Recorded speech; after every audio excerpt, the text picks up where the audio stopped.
The sun burned mercilessly over the dusty town of Bitter Creek, a place where justice was swift and rarely just. Wooden signs creaked on rusted hinges, and the sheriff's gallows cast a long shadow over Main Street.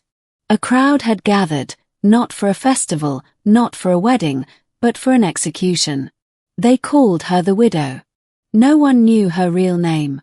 Rumors clung to her like dust. Some said she poisoned her husband, others swore she ran with outlaws and slit the throat of a banker in broad daylight. The truth was buried beneath the lies, just like her bruises, hidden under her shawl. A crude rig had been fashioned in the town square. 4 horses, tethered at cardinal points, were tied to her limbs. Sheriff Mallory, a self-righteous brute with a Bible in one hand and a noose in the other, read from a crumpled decree. For murder, thievery, and witchery, Sarah Widow Hale is hereby sentenced to quartering. The crowd gasped. The sentence was from a darker age. In the back of the crowd, a tall man in a trail-worn hat tightened his jaw. His name was Colt Brannan, former outlaw turned rancher. His eyes were fixed not on the sheriff but on the woman whose eyes, even under the threat of death, stared back defiantly. He had seen her before. Months ago. A saloon fire. A man beating her with his belt. And her, refusing to scream. He knew she didn't kill anyone. But he hadn't stepped in then. Now, he would not walk away. Chapter 2. Colt's Reckoning. Colt moved before he thought. Pushing past the gawking crowd, he drew his revolver and fired a single shot into the air. The town froze. 4 horses neighed and kicked in their traces. "I said stop this," he bellowed. Sheriff Mallory squinted. "Put down that gun, Brannan. This ain't your business." "It is now," Colt said, stepping up to the wooden rig. "That woman's not guilty. You all know it." "She confessed," Mallory sneered. Colt looked Sarah in the eyes. "Did you?" Her voice was hoarse but steady. "I said what I had to. They threatened the orphan boy I was sheltering. Would have torn him apart." Murmurs rippled through the crowd.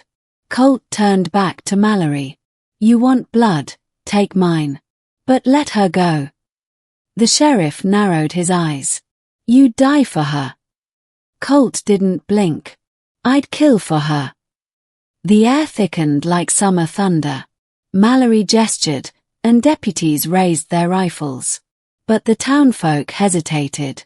Even among them, hearts began to shift. "Do it, and you'll start a war," someone whispered. A woman stepped forward from the crowd, Mrs. Keller, the pastor's widow. "I nursed the banker who died. He said a man stabbed him, not a woman."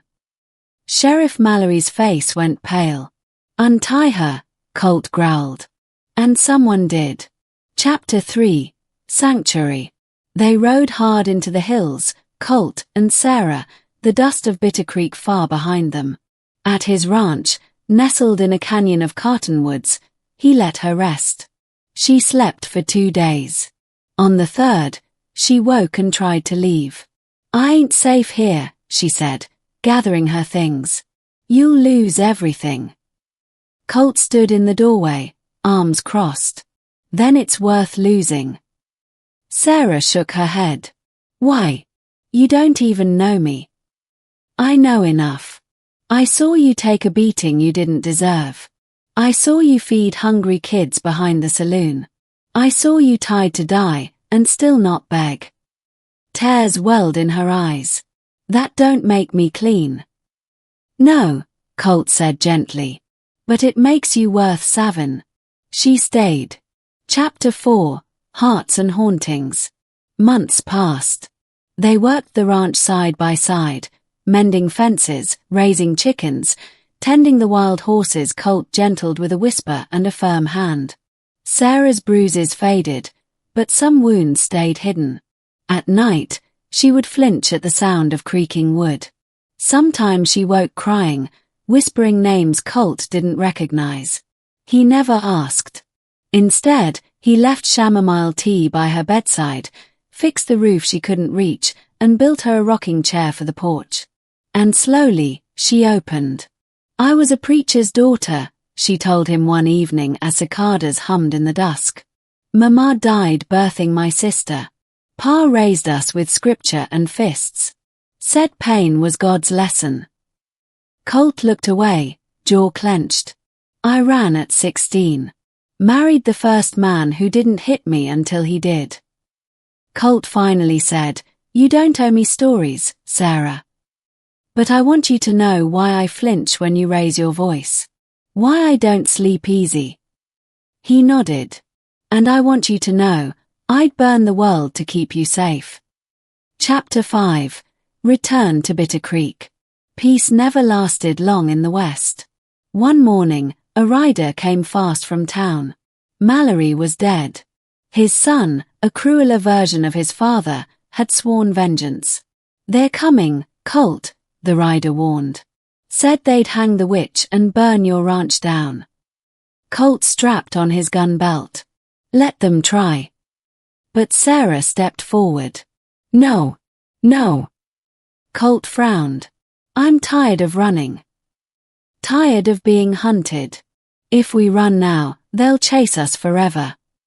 So what, we stand and die?" She shook her head. "We stand. And live."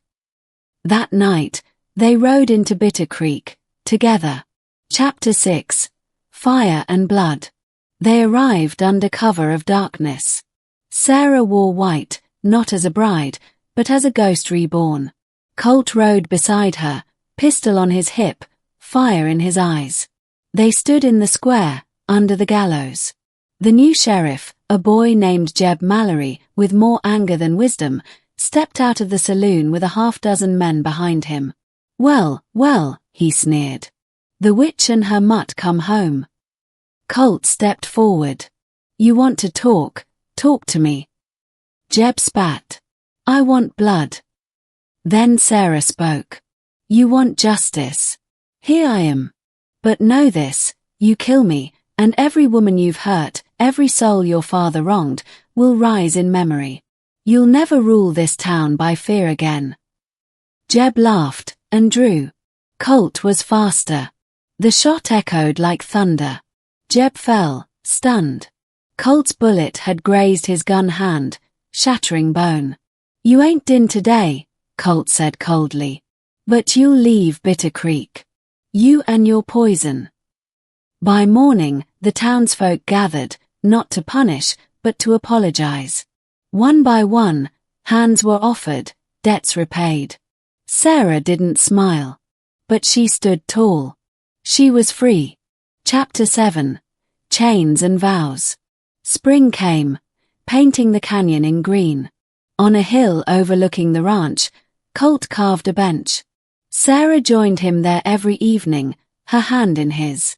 "I used to dream of this," she whispered. "A place where I wasn't afraid. A man who didn't raise his voice to make me listen." Colt took her hand and placed it over his heart. "You broke your own chains, Sarah. I just stood close enough to catch you." She kissed him for the first time, soft and sure. And when they married, it wasn't in a church, but under an oak tree, with only the wind as choir.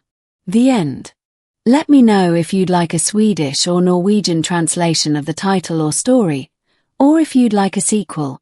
You said, please create a complete Wild West romantic story, 1900 to 2000 words, with strong emotional drama, love under hardship, and a satisfying ending.